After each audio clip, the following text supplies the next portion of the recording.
Student, today we will start our third lesson in SS, Indian Constitution. Okay.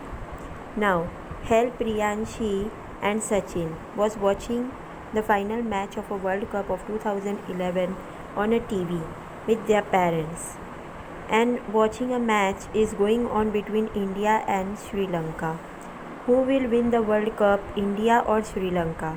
Sri Lanka had put a challenging target for India to achieve, but with the fitness batting of Indian captain Mahendra Singh Dhoni, the India won the World Cup. Everyone was rejoicing in victory. Hal said to his mother while watching a TV, "Mummy, the previous match between the England and India resulted in a tie. What does that mean?" Neetaben said. "Hell, for a popular game like cricket, the ICCI has systematically formed the rules. A tie in a match means that both the teams have an equal score. Even the games like football, hockey, kabaddi, etc. have their own set of a rule.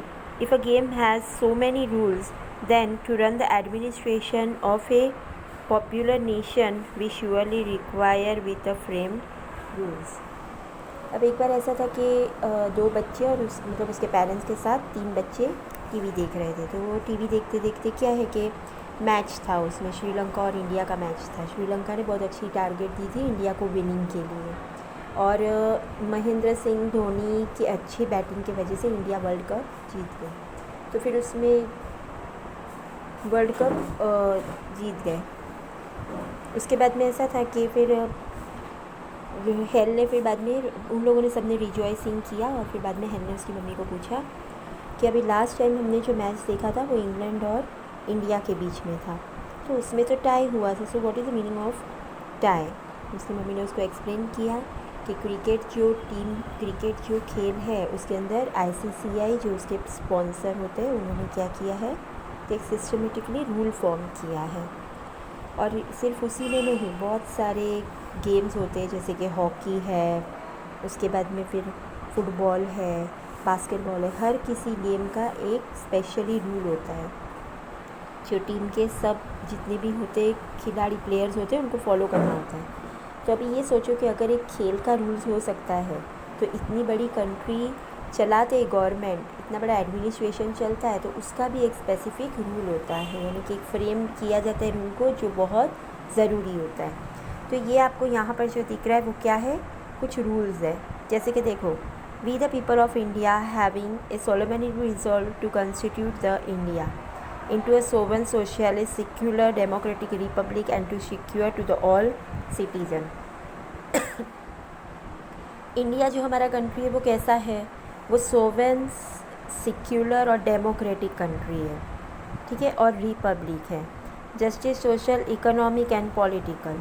Plus हमारा India जो है वो क्या है, justice political और economical India है। Liberty of a thought, expression, belief, faith and worship. और क्या क्वालिटी है कि जैसे कि किसी चीज़ को वर्शिप करना, उसके बाद में फिर फेथ यानी कि विश्वास, प्लस लिबर्टी यानी कि एकदम नम्रता, and plus it is equality of a status and of opportunity. हमारे इंडिया में यानी कि हमारे कंट्री में इक्वालिटी भी है, हम सारे जितने भी जाति है जो भी है सबको हम इक्वल नज़र से देखते हैं। And to promote among them the fraternity, assuring the dignity of the individual and the interity of the nation। In our Constituent Assembly, this 26th day of the November 1949, do hereby adopt an act and give to the ourselves this Constitution। इसके लिए हम हर साल 26 नवंबर को हमारा Indian constitution day मनाते हैं। Now the preamble of our constitution